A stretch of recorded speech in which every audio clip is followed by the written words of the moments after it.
पाक। नाज़रीन, हमारी हमेशा से ये काविश रही है कि आपको पाकिस्तानी इंडस्ट्री से मुंसलिक ऐसे टैलेंटेड लोगों से मिलवाया जाए जो पाकिस्तान के लिए किस कदर खिदमत सर अंजाम दे रहे हैं।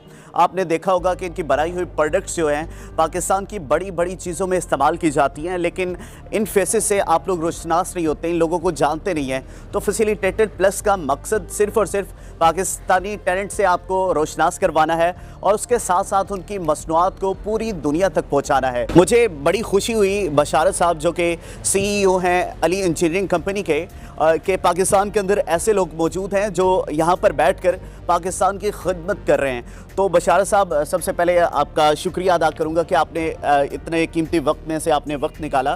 तो मेरा सवाल सबसे पहला ये है कि आप क्या प्रोडक्ट्स यहाँ पर तैयार कर रहे हैं और पिछले कितने टाइम से आप काम कर रहे हैं? ये हमारा पायलट प्रोजेक्ट है और इसके ऊपर हम तकरीबन 1 साल से वर्किंग कर रहे हैं प्रैक्टिकली, लेकिन थ्योरेटिकली जो हमारी इसके ऊपर वर्किंग है वो 5-6 साल की है। 5-6 साल? हाँ जी, 5-6 साल से हम इसके ऊपर वर्किंग करके इस नतीजे पे पहुंचे, फिर हमने इसको एग्जीक्यूट करना शुरू किया। तो अभी लास्ट मंथ में हमने इसकी प्रोडक्शन जो है वो निकाली है और साथ हमने इसको जहाँ पे यूज़ करना है उसके लिए चूल्हे और ये बर्नर वगैरह जो है ना वो बनाया है। अच्छा, मेन प्रोडक्ट्स यहाँ पर जो बनती हैं वो चूल्हे और बर्नर बनते हैं जो आपके यहाँ पर प्रोडक्ट बन रही है? यहाँ पे चूल्हे हैं जो घरों में चलाए जाते हैं और बर्नर है और उसको चलाने के लिए जो फ्यूल है वो इस इंडस्ट्री में बन रहा है। अच्छा, आपके नज़र में आपके अलावा जो ऐसा कोई काम कर रहे हैं वो भी इंडस्ट्रियाँ मौजूद होंगी, तो उन इंडस्ट्री से आपकी इंडस्ट्री की क्या खासियत है? पहले जो मेरे इल्म में है वो इतने ह्यूज बड़े पैमाने पे काम नहीं कर रहे, उनके जो कह लें कैपेसिटी है वो बहुत कम है और हमने कोशिश की है कि चूल्हों के अलावा इंडस्ट्री को टच करें, इसलिए हमने अपनी इंडस्ट्री को बड़े लेवल पे लेके आए हैं। मतलब कि पाकिस्तान की पहली इंडस्ट्री पहले कह सकते हैं कि जिसके पास इतना बड़ा सेटअप है, जिसके पास इतनी जगह है, लेकिन वो भी हमारा ये फ़िलहाल पायलट प्रोजेक्ट है। इसके बाद हम इसको बड़े पैमाने पर मज़ीद लेके जाएंगे। अच्छा, आप यहाँ पर डिफरेंट प्रोडक्ट्स तैयार की जाती हैं, आपकी जो सबसे स्पेशल है वो कौन सी है और उसकी खासियत क्या है? बायोमास पैलेट है जो हम यहाँ पे बना रहे हैं, वो आपको मैं दिखा भी देता हूँ। तो दूसरा चूल्हे हैं और ये बायोमास पैलेट बर्नर है, ये हम यहाँ पे बना रहे हैं। अच्छा, लोग आपके पास आते हैं, आपसे चीज़ें तैयार करवाते हैं, तो उनके क्या रिव्यूज़ रहते हैं आपकी कंपनी के बारे में, आपके बारे में? जी, वो बहुत मुतमईन है, बहुत खुश हैं। वो कहते हैं इस चीज़ की यहाँ पे डिमांड थी जो आप लोगों ने हमारे लिए बनाई है, चूँकि पहले ऑलरेडी यहाँ पे एनर्जी का शॉर्टफॉल है, कोयले का है, वुड का है और गैस तो वैसे ही आपको पता मिल ही नहीं रही। LNG है, उसकी वजह से उसकी प्राइसेस का फ़र्क है, जो वैसे अब सर्दियाँ आती हैं तो इसमें LPG भी नहीं मिलती। तो ये स्पेशल फ्यूल डिज़ाइन किया गया, बनाया गया है ताकि वो हम उन तमाम फ्यूल जहाँ पे नहीं अवेलेबल वहाँ पे ये दस्तयाब हो। और दूसरी बात जो इसमें सबसे अहम है कि इसकी प्राइस कम है, प्राइस कम है। अच्छा, प्राइस लेस है कह सकते हैं। तो आपने ये जो मेन प्रोडक्ट बनाई है जो हमारी स्क्रीन्स पर भी नज़र आ रही होगी, तो इसके अंदर आपको कितना वक्त लगा और आपने किस तरीके से इसको स्टडी किया और आपकी माइंड में आया कि पाकिस्तान के अंदर ऐसी चीज़ें, ऐसी प्रोडक्ट तैयार करनी चाहिए, एक तो वो आलूदगी को कम कर सके और दूसरा जो है जो एनर्जी का शॉर्टफॉल होता है उसको जो है वो कम किया जा सके? इसके ऊपर वर्किंग तो बड़े अरसे से जारी थी। ये जो नई हुकूमत आई है इसका भी कह लें कि मोटिव यही है कि हमारा माहौल जो है वो फ्रेंडली हो। बिल्कुल। तो जब कोयला और फर्नेस सेल या दूसरे फ्यूल बॉयलर के ऊपर चलते हैं तो हमारा जो ओजोन है वो डिस्टर्ब होता है सल्फ़र की वजह से। बिल्कुल। ये जो हमारा फ्यूल है स्पेशली इसमें सल्फ़र बिल्कुल नहीं है, तो इस हवाले से हम ये क्लेम कर सकते हैं कि ये बिल्कुल फ्रेंडली फ्यूल है और इसके ऊपर दुनिया तो बहुत पहले से काम कर रही है, लेकिन पाकिस्तान में कह लें हम इंडस्ट्री लेवल पे फर्स्ट टाइम आए हैं। अच्छा, इसका इस्तेमाल बेसिकली कहाँ पर किया जाता है और इसको आप अपनी ज़ुबान के अंदर क्या बोलते हैं? इसका इस्तेमाल छोटे लेवल पे चूल्हे हैं। अच्छा। बड़े लेवल पे बॉयलर के बर्नर हैं, तो वो बर्नर भी हमने अपना खुद ही डेवलप किया है। अच्छा, इसके हवाले से जी। मैं पहली दफ़ा देख रहा हूँ कि पाकिस्तान के अंदर ये पहली दफ़ा जो है, पहले हम लोग इंटरनेट पे देखा करते थे कि जो गोरे हैं, दूसरे कंट्रीज़ के लोग हैं, वो इन चीज़ों को बना रहे हैं, लेकिन पाकिस्तान में पहली दफ़ा जो है ये चीज़ यहाँ पर बनाई गई है। तो ये बड़ी यूनिकनेस है और मेरे लिए तो बड़े फ़ख्र की बात है कि मैं एक पाकिस्तान का शहरी हूँ और पाकिस्तान शहरी इस कदर टैलेंटेड हैं, उनके अंदर इस कदर सलाहियतें हैं कि वो कुछ भी कर सकते हैं। तो सर, सबसे पहले तो मैं बड़ा अप्रिशिएट करूंगा कि आपने पाकिस्तान के लिए, आने वाली जनरेशन्स के लिए, फ्यूचर के लिए आपने ये स्टेप लिया और यहाँ पर आपने इसको तैयार किया। तो उसकी तैयारी के क्या आपको मुश्किलात हुई? पहले बंदा कोई भी चीज़ स्टार्ट करता है उसको बड़े वो मुश्किलात से गुजरना पड़ता है, तो आपको क्या प्रॉब्लम फेस आई? प्रॉब्लम तो ऐसा कोई बड़ी नहीं आई। प्रॉब्लम तो ये है इस चीज़ की सेल आउट। अच्छा। लेकिन ये चूँकि मार्केट में ऑलरेडी बाहर वाली दुनिया में चल रही हैं, तो हमने तो फिर इसको देखा, डिज़ाइन किया, उसके ऊपर सारी अपनी इंजीनियरिंग इन्वॉल्व की। तो हमने इसे अल्हम्दुलिल्लाह पहली ट्राई में जब इसका फर्स्ट फायर किया तो वो बहुत कामयाब रहा। एक दो मसले मसाइल थे, वो हमने इसके ऊपर काबू पा लिया। अब बेहतरीन प्रोडक्ट है। अब आपके सामने इसका हम फायर भी करके आपको दिखाएंगे, चला के भी दिखाएंगे। अच्छा, इसके कौन कौन से स्टेप्स हैं, पहले किस तरीके से ये स्टार्ट होता है, वो स्टेप्स थोड़े बताइएगा।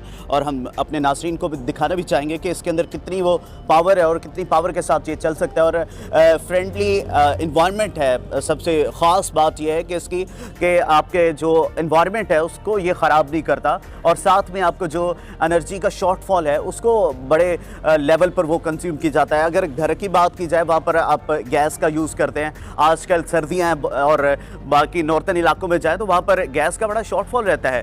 तो ये उन लोगों के लिए बड़ी एक यूनिक चीज़ है जो वहाँ पर रहते हैं और ऐसी जिनके पास गैस की सहूलियात नहीं है। तो इन्वायरमेंट बड़ा हमारा उससे प्रोटेक्ट रहता है। और दूसरा जो है वो जो इन्होंने बताया कि गैस की जो है ना तकरीबन कह दें तो 50% कम इसका जो है इसके ऊपर कॉस्ट आती है। सर, इसके प्रोसेस के ऊपर चलेंगे, क्या पहला स्टेप होता है, किस तरीके से ये वर्क करता है पहले स्टेप में? इसका पहला स्टेप ये कि हम इसका जो बकेट है उसके अंदर इसका मटेरियल डालते हैं। अच्छा। मटेरियल डाल दिया, फिर हम इसको ऑन करते हैं। ऑन करने के बाद इसका जो मटेरियल है इसके मेन बॉडी के ऑन करने के लिए पावर चाहिए होती है? जी, पावर चाहिए होती है, पावर चाहिए होती है। इसके 3 फेस बिजली और इसके 2 मोटरें हैं जो हम पावर के साथ उसको चलाते हैं। ठीक है। एक एयर का और दूसरा उसका मैकेनिज्म है जो फीडर इसके अंदर जो मटेरियल फीड करता है। वो जब चला जाता है फिर मैनुअली हम इसके अंदर एज ए पैलेट इसके फ्यूल आग लगाते हैं। आग लगाने के बाद इसकी एयर को एडजस्ट करते हैं। फिर थोड़ी देर बाद इसका फ्लेम रेडी होकर बाहर आ जाता है। फिर ये ऑटो अपने आप चलता रहता है, जब तक चलता रहता है। हाँ जी, सिर्फ इसके फीडर में आपने माल डालना है और वो चलता रहता है। अच्छा, वो माल भी आप लोग यहीं पर तैयार करते हैं? यहीं पे तैयार होता है। ये तो बड़ी ज़बरदस्ती चीज़ है कि एक तो इन्होंने एक ऐसी प्रोडक्ट तैयार की है जो इन्वायरमेंट फ्रेंडली है, और दूसरा ये कि जो रॉ मटेरियल है वो भी इसी फैक्ट्री के अंदर, इसी इंडस्ट्री के अंदर तैयार की जाती है। कि मतलब आपको पूरी फैसिलिटेशन दे रहे हैं कि अगर आपको रॉ मटेरियल चाहिए वो भी आपको यहाँ से फैसिलिटेशन होगी, और उसके साथ साथ आपको अगर आप घर के लिए लेकर जाना चाह रहे हैं तो आपको आपके डिज़ाइन के मुताबिक इसको तैयार करके दिया जाएगा। अच्छा, घर के लिए इसका साइज छोटा होता है, पावर कितनी इसको रिक्वायर्ड होती है? घर के लिए तो स्पेशल चूल्हे हैं। वो भी मैं आपको दिखा देता हूँ। लेकिन ये जिसके सामने इस वक्त हम खड़े हैं ये बॉयलर के लिए इस्तेमाल होता है, बर्नर के तौर पे। आगे इसको मैं खुद देखना चाह रहा हूँ कि ये पूरे जो है ना दुनिया के अंदर एक यूनिक चीज़ है, पाकिस्तान के अंदर स्पेशली जो इंडस्ट्री से वाबस्ता है उनके लिए। तो इंडस्ट्री के अंदर प्रॉब्लम्स रहती थी, उसको कितने जो है आप समझ रहे हैं कि कितने टाइम में आप उसको कवर कर लेंगे अपनी इस यूनिक प्रोडक्ट के थ्रू? इंडस्ट्री में सबसे बड़ी जो प्रॉब्लम रही है एनर्जी के शॉर्टफॉल के हवाले से वो ये है कि वो इंडस्ट्री कभी कोयले के ऊपर शिफ्ट हो रही है, कभी गैस के ऊपर शिफ्ट हो रही है, कभी डीजल के ऊपर शिफ्ट हो रही है। तो उनको शिफ्ट होने की वजह ये है कि प्राइस एक जगह पे स्टेबल नहीं होती, रुकती नहीं है। तो लिहाजा उनको अपनी इंडस्ट्री को इकोनॉमिकल चलाने के लिए शिफ्ट होना पड़ता है। तो हमने ये इसीलिए वर्किंग की है कि उनको एक इकोनॉमिकल फ्यूल दिया जाए और वो फ्यूचर में इसे कंटिन्यू रखें। और इसमें प्राइस का भी ऐसा बहुत लंबा चौड़ा कोई फ़र्क नहीं है जो उन्हें परेशान कौन हो। वेल जी, आज के इस एपिसोड के अंदर आपने जाना कि पाकिस्तान के अंदर ऐसे लोग मौजूद हैं, अल्लाह ताला ने इस धरती के अंदर ऐसे टैलेंट रखा हुआ है जो पाकिस्तान के लिए खिदमत सर अंजाम दे रहा है। ये इनका पहला वो कामयाब तजर्बा था जो इंशाल्लाह इन फ्यूचर हम देख रहे हैं कि पूरे पाकिस्तान में इसकी प्लेसमेंट होगी और इंशाल्लाह ये एक ब्रांड के तौर पर बनकर उभरेगा। और हमारा मकसद भी यही है कि ऐसे टैलेंट को, ऐसे लोगों के आपके सामने रखा जाए जो पाकिस्तान की धरती के ऊपर रहते हुए पाकिस्तान के लिए किस तरीके से मुस्बत काम सर अंजाम दे रहे हैं। सर, हमारा जो चैनल है फैसिलिटेटेड प्लस, उसका मकसद ये है कि आप जैसे टैलेंटेड लोगों को जो पाकिस्तान की खिदमत सर अंजाम दे रहे हैं उनको सामने लोगों को लेकर आना, उनकी बनाई हुई मसनूआत को पूरी दुनिया को दिखाना। तो हमारी टीम के बारे में क्या कहना चाहेंगे जो इस मकसद को लेकर चली है? मेरा ख्याल है कि आप बहुत एक नेकी का काम कर रहे हैं। वो एक एग्जांपल है ना कि जंगल में मोर नाचा किसने देखा। जी जी। तो मेरे जैसे और बहुत से लोग ऐसे हैं जिनके पास हुनर है, फ़न है, लेकिन वो जो कुछ बनाते हैं वो अपने घर तक ही महदूद रहता है। तो आप लोगों ने ये बड़ा अच्छा नेकी का बीड़ा कह लें कि उठाया है कि लोगों तक लेके आए हैं और इससे आम आवाम का भी फ़ायदा होगा और हम जैसे काम करने वालों का भी फ़ायदा होगा। क्योंकि आप एक मिडिल मैन का किरदार अदा कर रहे हैं कि हम जो कुछ बना रहे हैं वो दूसरों तक आप लोग पहुंचा रहे हैं। तो इसका तो पाकिस्तानी अवाम को बहुत फ़ायदा होगा। ज़ाहिर है वो एक चीज़ सर्च करते हैं कि ये चीज़ हमें कहाँ से मिले। बिल्कुल ऐसे। जब आप लोग इसके ऊपर काम करें तो उन्हें वो चीज़ बड़ी आसानी से Directly आपसे अवेलेबल हो जाएगी आपके थ्रू, या डायरेक्ट हमसे वो रब्ता कर सकते हैं। सर, सबसे पहले तो थैंक यू सो मच, आपने अपने कीमती वक्त में से वक्त दिया। दूसरा, बशारत साहब ने जाते जाते एक बड़ी खूबसूरत सी बात कर दी अपने व्यूवर्स के लिए कि आप जब तक अपने कंफर्ट जोन से बाहर नहीं निकलेंगे, क्योंकि जो दौर है वो डिजिटल दौर है, और इस दौर में अगर आप इस दौड़ के अंदर दौड़ेंगे नहीं तो आप सबसे पीछे रहेंगे। तो अगर आपके अंदर कोई टैलेंट है, अगर आप के अंदर अल्लाह ताला ने कोई सलाहियत रखी है, आपकी बनाई हुई मसनूआत से पूरी दुनिया फ़ायदा उठा सकती है, तो आप के लिए एक ऐसा प्लेटफॉर्म है फैसिलिटेटर प्लस, जो सिर्फ और सिर्फ पाकिस्तानी टैलेंट को प्रमोट करने के लिए बाहर निकला है कि ऐसे टैलेंट जो इंडस्ट्री के अंदर बैठकर ऐसी ऐसी यूनिक चीज़ें जो है वो बना रहे हैं, लेकिन उनको कोई जानता नहीं है। हमारा एक तो मकसद ये है कि लोग उनके नाम से उनको जानना शुरू कर दें, और दूसरा उनकी जो चीज़ें हैं जहां 10 लोग उससे फ़ायदा उठा रहे हैं, वहां पर हज़ारों लोग उससे फ़ायदा उठाएं, चाहे वो पाकिस्तान से हैं चाहे वो पाकिस्तान से बाहर हैं। उनकी कंपनी जो है वो एक ब्रांड बनकर पूरी दुनिया के सामने उभरे, ताकि उनके बनाई हुई चीज़ें, उनकी बनाई हुई प्रोडक्ट्स को उनके नाम के साथ जाना जाए पूरी दुनिया में। सो अगले एपिसोड में इसी तरह के किसी टैलेंटेड शख्स से आपकी मुलाकात करवाएंगे। तब तक के लिए मुझे दीजिएगा इजाज़त।